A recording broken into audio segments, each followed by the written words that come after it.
Migori.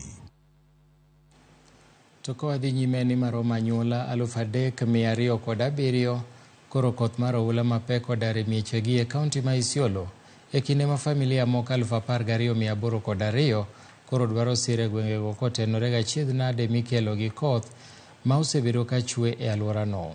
Andrew Ondego leronwa mathoth.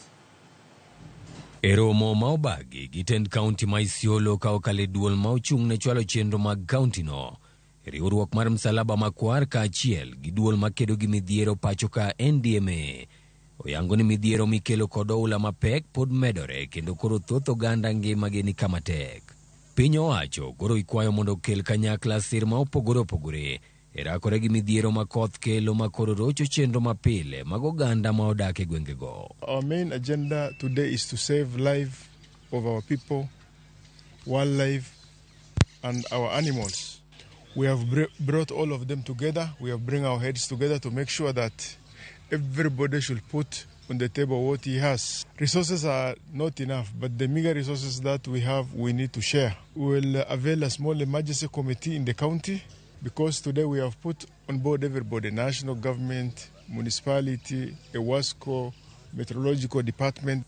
Boru yango ni nitiere moko kuom gwenge ma koro konyo ok nyal chopo e mayot wira koth oseketho apeyni minyalo tigo e chwalo resruok ne ogandago. Vehicles cannot move from Marti to Dajibasa. So those people require food, they require medication.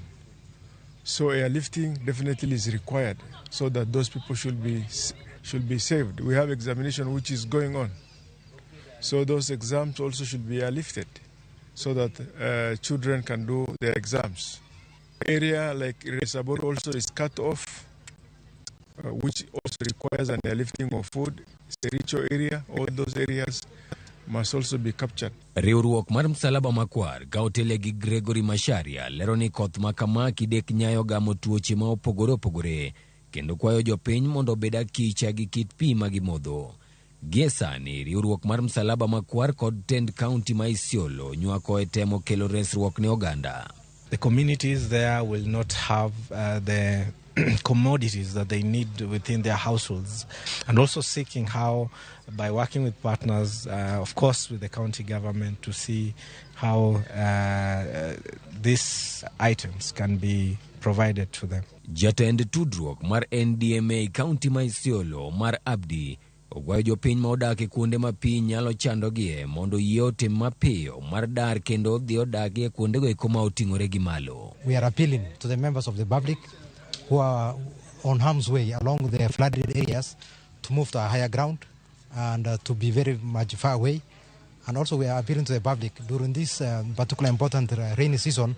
It's high time to improve their food security situation at the household level, to plant vegetables and food items. Lipot ma opedhi gi apisas gi yango ni maromo omenda milion 200 dwarore mar tayo chenro mag resruok e gwengego eko nyaka chop chak higa manyien, kendo dwaro mar medo omendano kidek nenore ponono koth makama omedo chwe higa manyien.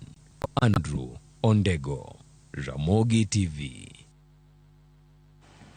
Familia makwan